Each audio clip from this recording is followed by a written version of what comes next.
présidentielle 2018 au Cameroun, le principal parti d'opposition, le Social-Démocratique Front, a investi samedi son candidat. Son nom, Joshua Ossi. Attentat à la voiture piégée en Somalie vendredi. Le nouveau bilan fait état d'au moins 38 personnes tuées.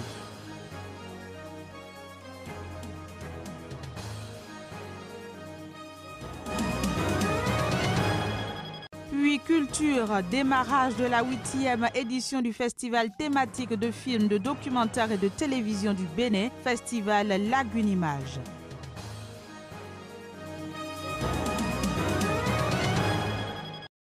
Voilà pour le sommaire, chers amis téléspectateurs, bienvenue. Au Cameroun, le principal parti d'opposition, le Social-Démocratique Front SDF, a investi samedi son candidat à la présidentielle de 2018. Il s'agit de Joshua Ossi. Ce choix intervient 2 jours après le désistement du principal opposant, Nidjon Frundi, de la course à la présidentielle prévue en octobre prochain. Voici le reportage. Voici l'homme, Joshua Ossi, 49 ans. C'est lui qui conduira le Social-Démocratique Front, SDF, le principal parti d'opposition au Cameroun, à la prochaine élection présidentielle. L'annonce a été faite par le parti au terme des primaires du SDF organisées à Bamenda, le chef-lieu de la région anglophone du Nord-Ouest. 3 candidats étaient en lice, dont un s'est désisté peu avant le vote des militants.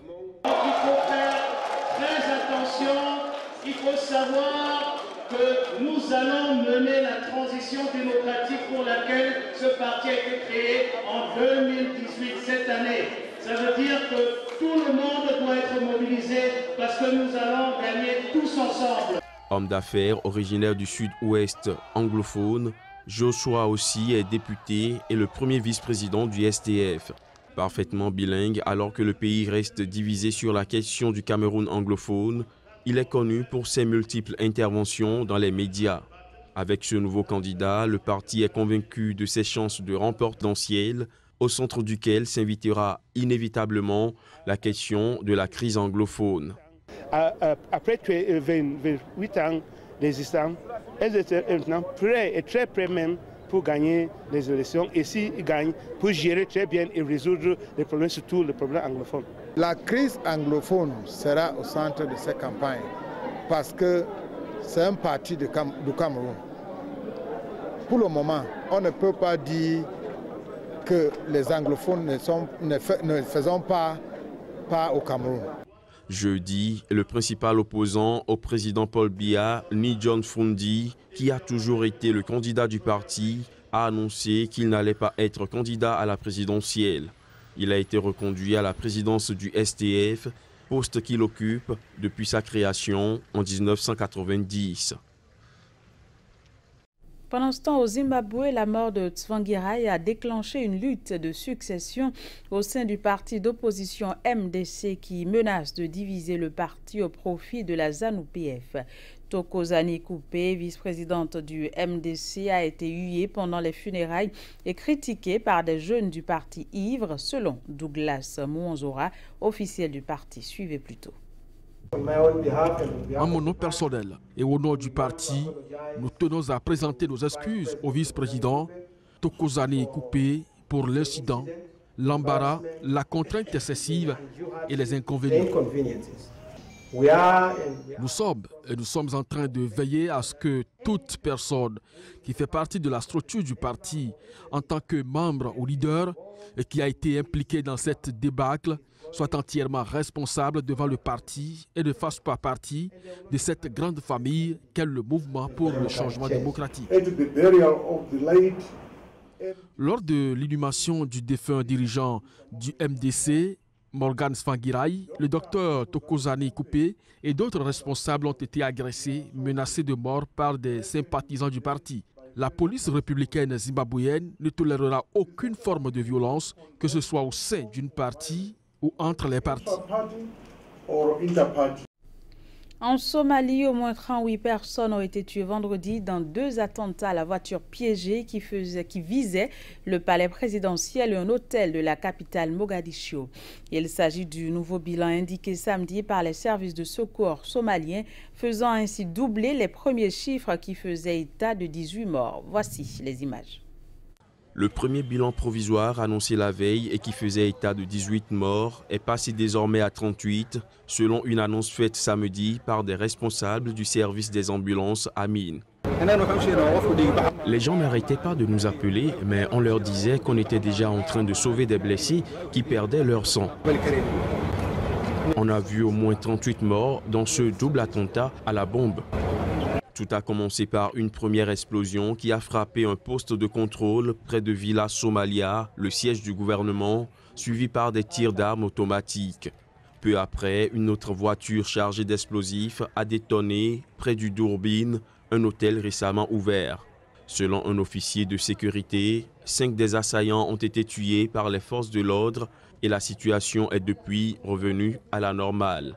Le groupe djihadiste somalien des Chebab, affilié à Al-Qaïda, a revendiqué ces 2 attaques à la voiture piégée dans un communiqué publié sur Internet, affirmant qu'elles avaient visé le gouvernement et les services de sécurité.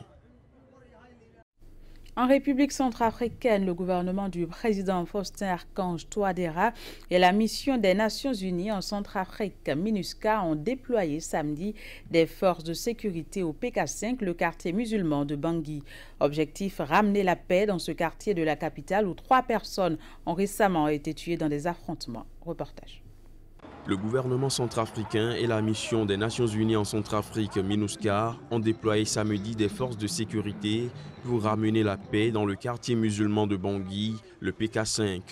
Le ministre centrafricain de la Sécurité, le général Henry Wanze Lingisara, qui a déclaré vendredi soir à la radio nationale que le gouvernement a le devoir de ramener la paix dans le PK5, a précisé que les forces armées centrafricaines qui appuient la police et la gendarmerie agiront sous supervision de la MINUSCA. Le ministre centrafricain de la Sécurité a également demandé à la population du PK5 d'apporter son soutien à la gendarmerie et à la police en appui de la MINUSCA pour éradiquer les malfrats qui ne veulent pas la paix dans le quartier. 3 personnes ont été tuées et au moins 7 blessés entre jeudi soir et vendredi matin dans des échanges de tirs entre 2 groupes armés rivaux du PK5, quartier où habite la majorité des musulmans de Bangui. Le général Henry Wanze Lingisara s'était déjà rendu vendredi dernier dans ce quartier pour y rencontrer les chefs de ces 2 groupes armés. Au Soudan du Sud, 41 hauts responsables ont été identifiés en vue de poursuites pour crimes contre l'humanité et crimes de guerre. L'annonce a été faite vendredi par une commission onusienne des droits de l'homme qui a évoqué des viols et meurtres à caractère ethnique perpétrés dans ce pays en guerre depuis décembre 2013. Sur la base d'un dossier incluant 58 000 documents et les témoignages de 230 témoins, la Commission onusienne des droits de l'homme pour le Soudan du Sud indique avoir identifié 3 gouverneurs, 33 généraux et 5 colonels qui pourraient être poursuivis en vertu du principe de responsabilité du supérieur hiérarchique et dont les noms n'ont pas été révélés. La commission de l'ONU a tiré à boulet rouge aussi bien sur les forces fidèles au président Salva Kiir que sur celles loyales au chef rebelle et ancien vice-président Riek Machar. Selon un rapport publié par la dite commission, il y a suffisamment de preuves pour conclure que ces groupes armés et leurs alliés visent délibérément des civils en fonction de leur identité ethnique, se livrant à des meurtres, des enlèvements, des viols et autres violences sexuelles, ainsi que des destructions de villages et des pillages. Ces actes constituent des crimes de guerre et des crimes contre l'humanité, estime la commission onusienne qui dit avoir axé son travail sur des incidents et offensives emblématiques qui se sont déroulés entre juillet 2016 et décembre 2017. Au vu du dysfonctionnement du système judiciaire sud-soudanais, la Commission appelle l'Union africaine à créer immédiatement un tribunal hybride prévu dans un accord de paix conclu en août 2015, mais qui depuis a été maintes fois violé. Depuis jeudi, la force française Barkhane mène des opérations antiterroristes dans la région de Gao vers la frontière nigérienne avec les mouvements Gatia et MSA. Un groupe de terroristes est particulièrement visé, celui d'Adnan Abou Walid al-Sahraoui, chef de l'État islamique du Grand Sahara. Les précisions, c'est dans cet élément.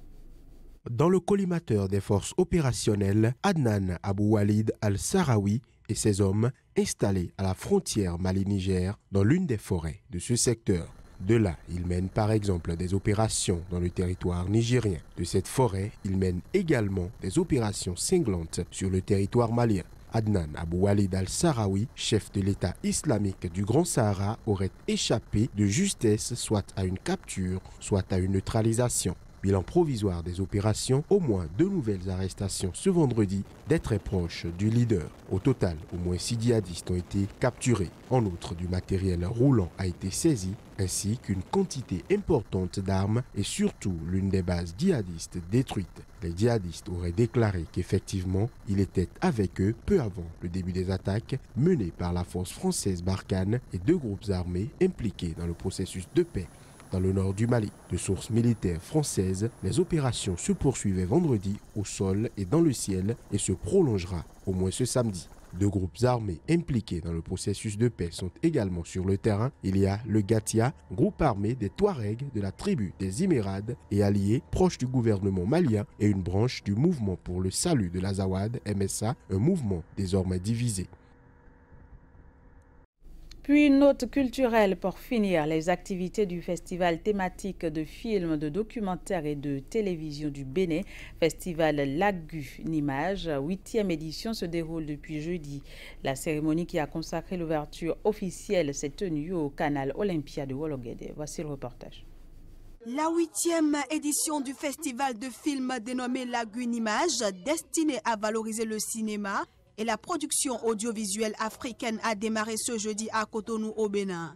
Placée sous le thème « Les métiers du cinéma », cette édition qui va durer 4 jours lève un petit coin de voile et met en lumière le parcours d'œuvres cinématographiques de l'idée jusqu'à la version prête à être diffusée. L'édition 2018 actuelle est assurément celle qui restera dans nos mémoires comme l'édition de la Renaissance et de l'espoir. Renaissance avec la reprise après 4 années d'absence des activités fondamentales du festival, à savoir les courts et longs métrages de fiction ou documentaires sélectionnés avec soin et proposés aux populations à la base sur 4 jours, de 20h à 22h, grâce à des espaces culturels implantés dans les quartiers de la ville de Cotonou. L'espace Chief, le centre, le parking, Okpara-Culture, l'ISMA, et l'esplanade du marché à Godomé. La plupart des réalisateurs de ces œuvres sont dans la salle et j'en profite pour les féliciter. Le renforcement de capacité à travers des ateliers et des masterclass avec Michel Alexandre, Inès Johnson-Spain, Arlésienne Sauvi, Aboubakar Badarou et Monique Poba qui ont accepté bénévolement de venir partager leurs connaissances. On aura également des rencontres professionnelles avec nos amis, collègues et cinéastes venus de la sous-région et d'ailleurs. Le festival Lagunimage renaît de ses cendres. Donc c'est une fierté c'est un sentiment de fierté parce que l'initiatrice, notre sœur, a su mettre les bouchées doubles pour que ce festival tienne.